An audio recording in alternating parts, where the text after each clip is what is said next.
Bicara soal bangunan, menggabungkan desain bangunan lama dengan modern ternyata bisa menghemat biaya membangun rumah atau gedung. Ditambah lagi dengan penggunaan teknologi, bisa menghemat biaya operasional hingga 25%. Berikut adalah wawancara Pangeran Punce dengan Profesor Jason Pomeroy, seorang arsitek yang mendesain rumah tanpa gas buang karbon pertama di Singapura.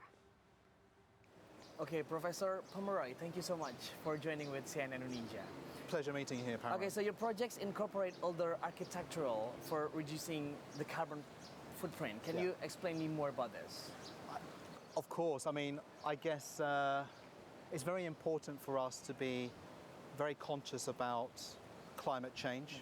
We are seeing record-breaking droughts, record-breaking floods, temperatures rising, and all of this is infecting and affecting not only our natural environment, but also the way we live, work and play. I think it's very important as a green architect and master planner and academic to ensure that we try and keep the lid on Pandora's box and kind of keep a lid on climate change. And what that basically means is that we need to be designing greener buildings, greener cities, greener landscapes, greener interiors that are not just good for the environment, but good for people like you and me. Okay, what can we do here in Indonesia with, we have a lot of potential natural disaster here, like earthquake and then flood. Yeah. What can we do for our houses and buildings? The first thing we need to do is just be very conscious about the climate. Let's just basically be really, really factual and truthful and say, look, we know that the humidity levels might be 85 to 90%. We know that the wind will be moving in for instance, a southwesterly direction. We know that the temperatures will be 24 degrees centigrade to 32 degrees centigrade. How can we design to these climatic issues? Why create glass boxes that are filled with air conditioning and artificial lighting that is just going to be pushing up our operating costs and adding to our capital costs and also be not so good for the environment? Why can't we embrace natural light, natural ventilation and all the benefits of our climate here to try and reduce our consumption, reduce water, reduce energy, use sensitive materials? Ultimately, why can't we look to our forefathers and the way that they used to design in the past to create interesting modern designs that bear the essence of a past culture? Okay, what kind of design? The older architectural that we can use now? Yeah, I mean, look at the Kampong tradition, for instance. In the Kampong times, in the Kampong village, we would see very, very narrow floor plates that would allow for air to percolate backwards and forwards. We'd have deep overhanging roofs that would provide shade and shelter from the sun and from the rain. We'd use local materials, and we'll also find that these spaces are designed to allow for the community to come in, to interact with each other. You can feel the breeze right now. There's no air conditioning here. There's lots of natural light that's coming in, and ultimately this is a community space that people can interact in. So what I'm saying is that we can be learning lessons from the past to influence and be able to design for the present. Okay, how can we combine the past and the future, now and the future? I think it's not only about looking to the past and the past culture and learning the essence of the past, but we can also be using technology sensitively and wisely. Okay. Look at rainwater harvesting schemes that would allow us to drive the rainwater from the roofs into collection tanks that we can use to recycle, whether for irrigating the planting or for flushing the WCs. Let's think about using alternative renewable energy sources. Putting solar cells on the roof can actually generate energy to actually help offset our demands for cooling and lighting. Think about modern materials that are modular in nature. Like think what? of a Lego kit of parts, for instance. Okay. How we can assemble Lego kits to create wonderful kind of cars and trucks for our kids. We should be also conceiving the way that we design and build as a modular kit of parts that can expand and contract according to the needs of society. Okay.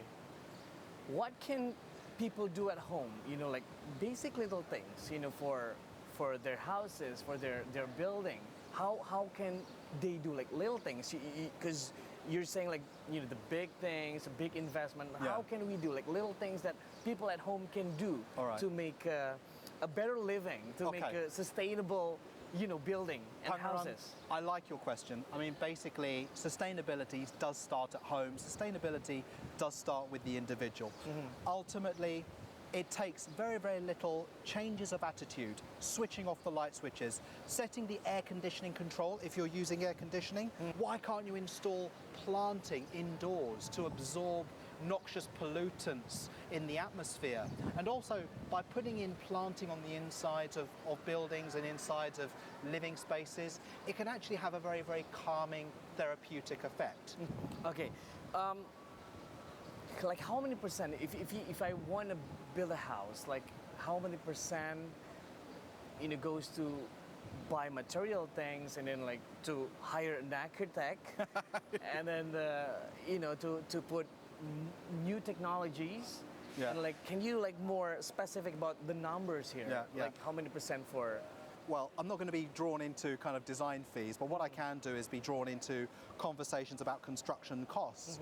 Generally, if you're looking at a green building, you may find that the operational costs over the life cycle of that building, whether that's 30 or 40 years, is significantly less than a conventional building. But you also need to bear in mind that if a conventional building might be having mechanical and electrical ventilation that might be up to 40% of the overall budget, a green building might be able to reduce that by half, maybe 20 to 25%. So there are significant capital cost savings by going down the green path on day one. But then think about the savings in the future, the operational savings in the future. Okay, some cities in Indonesia are now transferring to smart city living.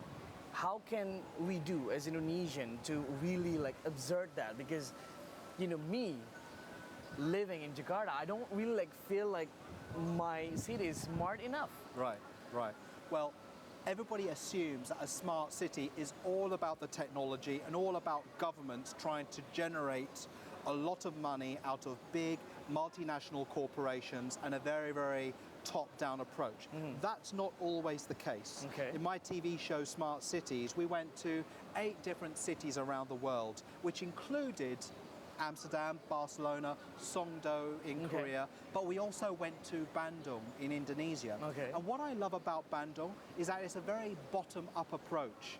Mayor Ridwan Kamil, an architect, a great administrator, he's put a lot of emphasis and effort into people saying, let me have a voice. Okay. Let me tell you about my problems. And so by allowing people to engage with the technology, smart apps, startup communities, startup hackathons, that actually makes a city smart. People get together to try and make their place better rather than the city government saying, we're going to try and make this better for you. So, but that's not cheap, right? Well, we only have to look at the rates of Uber in comparison to what it costs to take a taxi, and we can actually see that it's becoming more and more competitive.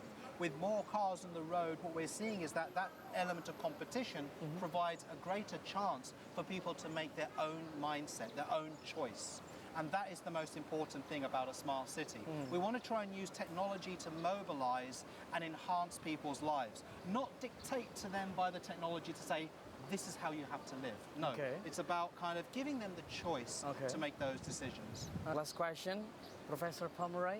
What is your tips for the Indonesian, for people at home to make a better living from where they live? All right, I'm going to finish with 3 Ds. Okay. Distill, design, and disseminate. First of all, you need to distill the lessons of the past. Now, whether it's you with a smart startup idea for a new company, you know, do your homework.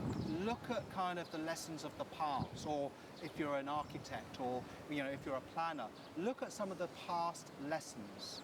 Distill the essence of that tradition. Just like here we are in the breeze right now, I would argue that this is almost like a reinterpretation of the traditional kampong. Okay. Lots of breeze, and we can distill the essence of that to create something for the present.